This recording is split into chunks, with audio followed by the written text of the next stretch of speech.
যাচ্ছি, মানে totally unplanned trip হচ্ছে। ট্রিপ বলতে ওয়ান ডে ট্যুর একটা। তো আমি যাচ্ছি, রেডি হয়ে বেরিয়ে পড়েছি। কোথায় যাচ্ছি তার জন্য ভিডিওটা পুরো দেখতে থাকতে হবে, কারণ আমি নিজেও জানি না আমি কোথায় যাচ্ছি।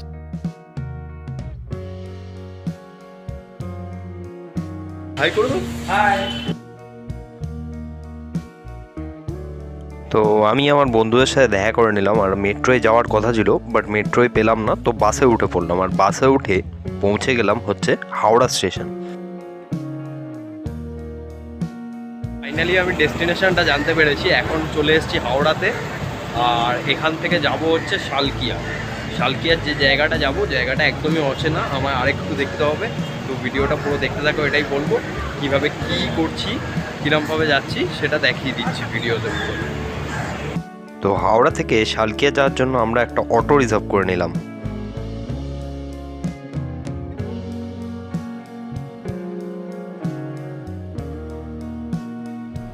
তো এখন এসে গেছি নয়া মন্দির, এটা হাওড়া শালকিয়াতে।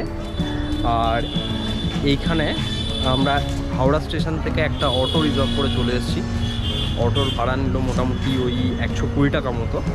তো এখানে এছাড়াও বিভিন্ন অপশান আছে আসার, তো আমরা দেখলাম যে অটোটা আসা সেফ, তো সেটাই করেই চলে এলাম।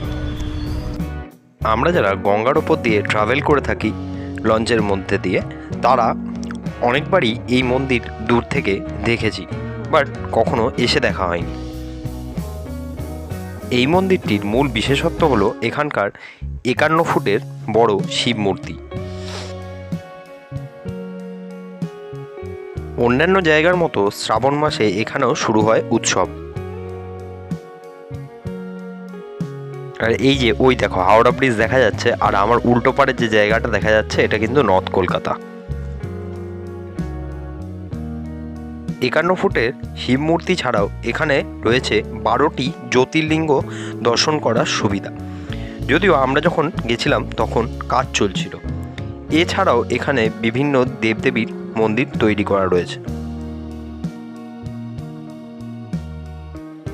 নয়া মন্দিরে কিছুটা সময় কাটিয়ে আমরা আবার চলে যাচ্ছি হাওড়ার দিকে। হাওড়াতে ফিরে আমরা বাস ধরলাম শিবপুরের।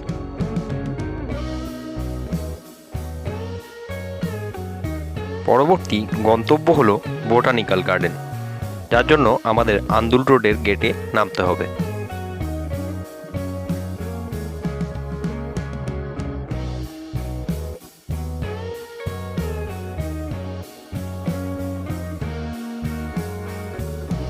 তো এখন এসে গেছি হচ্ছে বোটানিক্যাল গার্ডেনে, আর এখানে এন্ট্রি গেট আছে, এন্ট্রি কাউন্টারে ঢুকবো এক্ষুনি।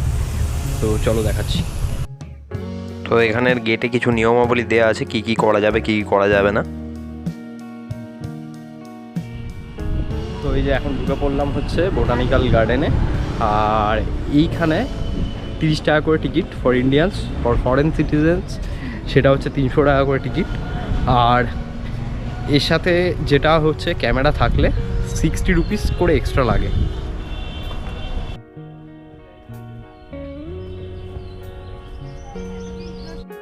ঢুকেই তোমরা এই একটা ম্যাপ দেখে নিতে পারবে, যেটায় পুরো জায়গাটার ব্যাপারে দেওয়া আছে।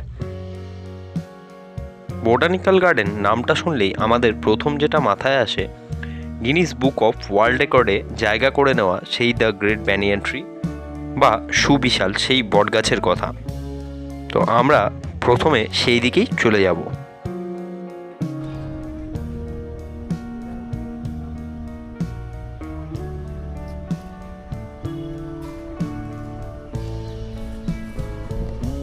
তো এটাই হলো সেই গিনিস ওয়ার্ল্ড বুকে নাম ওঠা দ্য গ্রেট ব্যানিয়ান ট্রি, যেটার দরজাটা এখন বন্ধ, তো আমরা ভেতরে ঢুকতে পারছি না।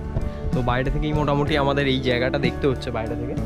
আর পুরো দেখা যাচ্ছে যে বট গাছের যে সারি, মানে কতটা জায়গা নিয়ে বিস্তৃত সেটা বোঝা যাচ্ছে খুব ভালো করে।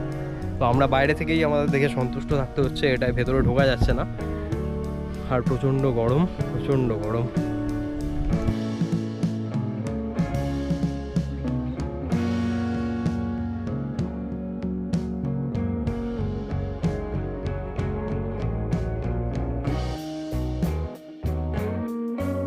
এছাড়া এখন যেটা দেখতে পাচ্ছ এটাও কিন্তু বেশ আকর্ষণীয় জিনিস, দ্য গ্রেট ওয়াটার লিলি।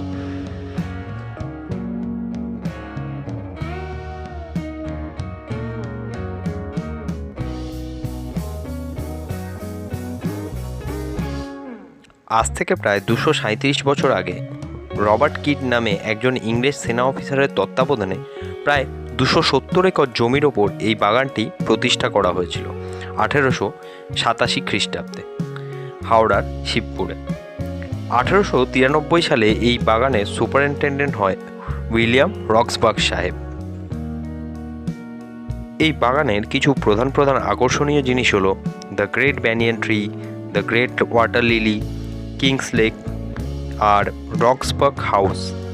এছাড়াও বিভিন্ন জিনিস রয়েছে এবং প্রচুর গাছ রয়েছে, প্রচুর ইন্ডিয়ান ও বিদেশি গাছ এখানে মিলিয়ে মিশিয়ে রয়েছে।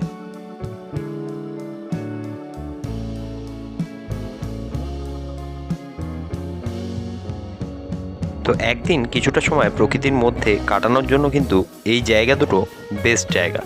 তো তোমরাও এরমভাবে একদিন প্ল্যান করে নিতে পারো। আজকের ভিডিও এই অবধি। আর তোমাদের কেমন লাগছে ভিডিওগুলো অবশ্যই কমেন্ট করে জানাও আর চ্যানেলটাকে সাবস্ক্রাইব করে রাখো। টিল দেন সবাই ভালো থেকো।